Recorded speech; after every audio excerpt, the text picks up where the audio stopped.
When we think of Kentucky, images of the prestigious Kentucky Derby, world-renowned bourbon, and the stunning Appalachian Mountains might immediately spring to mind. As part of the Commonwealth of the United States, Kentucky indeed has a charm all its own, from its breathtaking natural landscapes to its rich cultural traditions. But behind this grandeur and beauty lies a darker side of Kentucky, one that is rarely discussed. Curious about the hidden struggles of Kentucky? Let's delve into it.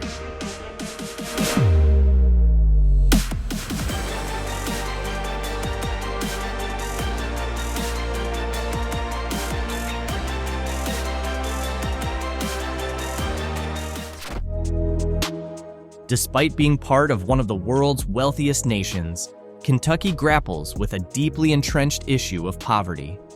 Much of Kentucky's economy was historically driven by the coal mining industry, which once provided stable jobs and helped build local communities. Yet, as the demand for coal has dwindled and global energy consumption shifts towards cleaner alternatives, this sector has rapidly declined, leaving many areas economically stranded. But coal's downfall isn't the only factor behind the state's high poverty rates. Social challenges such as low levels of educational attainment and limited access to healthcare have also contributed to the persistence of poverty across generations. Even as parts of America thrive, certain regions in Kentucky remain trapped in a cycle of poverty that seems nearly impossible to break. In fact, data reveals that Kentucky is among the poorest states in the United States. Out of 50 states, it ranks 47th in economic strength. The business environment comes in at 42nd, and Kentucky is dead last when it comes to employment opportunities. This paints a picture of a state struggling to provide for its residents in a time of national economic growth. If you visit Kentucky and explore the realities on the ground, the severity of this poverty becomes all too apparent. Take McCreary County, for example, often cited as the poorest county in the U.S. The living conditions in McCreary are stark, with many locals claiming that it takes just $2,000 a month to survive. To put this in perspective, the average household spending across America is about $4,337 per month. This dramatic disparity highlights the difficult choices families in McCreary face every day. The situation is worsened by the fact that the minimum wage in McCreary County remains at $7.25 per hour, a figure that entrenches the area's place among the 9 poorest counties in Kentucky. With wages this low, more than half the population relies on government assistance just to get by. And with Kentucky ranking at the bottom for job availability, McCreary's economic landscape looks bleak. Only 40% of the county's residents are employed, earning an average of just $10,000 per year. The closure of coal mines, once the backbone of many communities, has driven entire towns into poverty. To make matters worse, many people are unable to find work due to the prevalence of drug-related issues, which has resulted in failed drug tests that prevent them from gaining employment.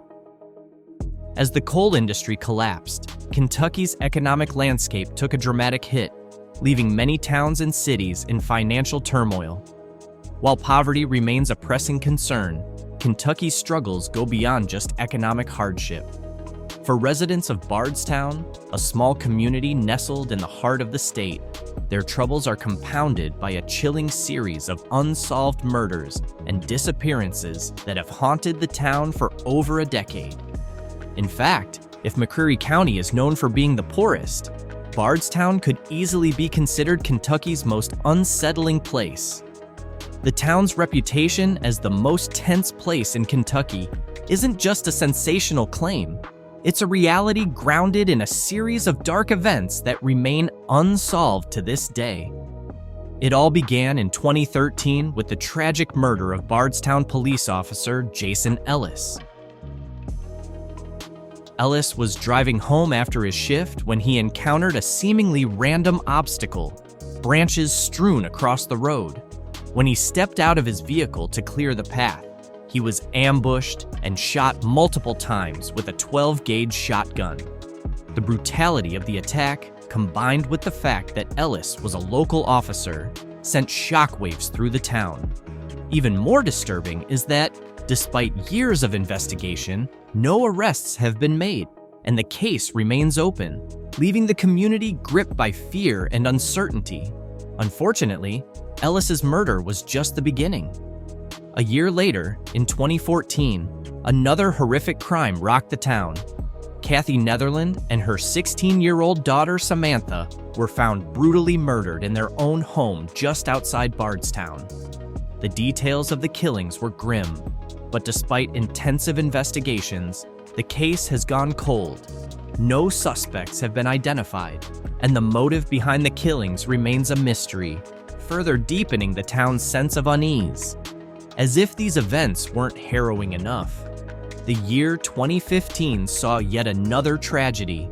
Crystal Rogers, a mother of 5, vanished without a trace.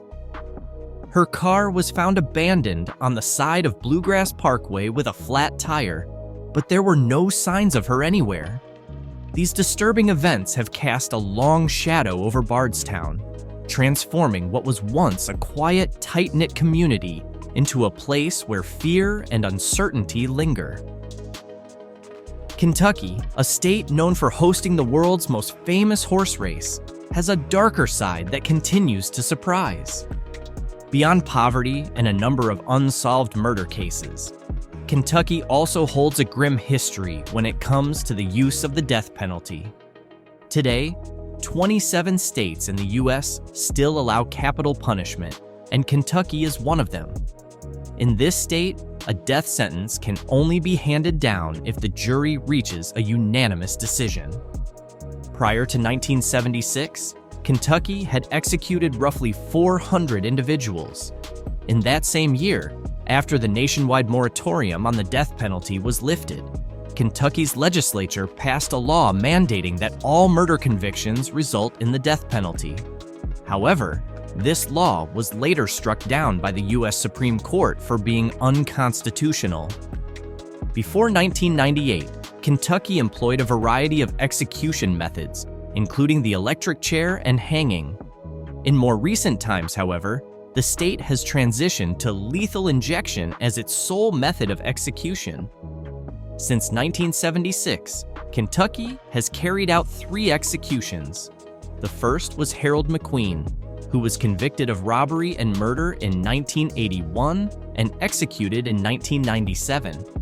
The second was Edward Harper Jr., who was put to death by lethal injection in 1999 for the murder of his adoptive parents in a plot to claim their inheritance.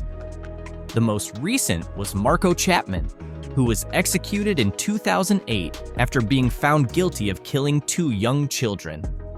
The legacy of the death penalty in Kentucky is one filled with complexity and controversy, as the state's long history with capital punishment continues to stir debate to this day. Kentucky, particularly the city of Lexington, is often celebrated as the horse capital of the world, a title it earned due to its more than 450 horse farms, an ideal environment for breeding thoroughbreds. The state is renowned for its thriving horse racing industry, with the Kentucky Derby being the crown jewel of this legacy.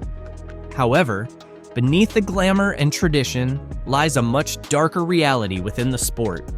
A documentary titled Broken Horses has shed light on this troubling side of the Kentucky Derby, revealing the harsh truths behind the scenes. In 2023, a shocking 12 horses died during the annual event.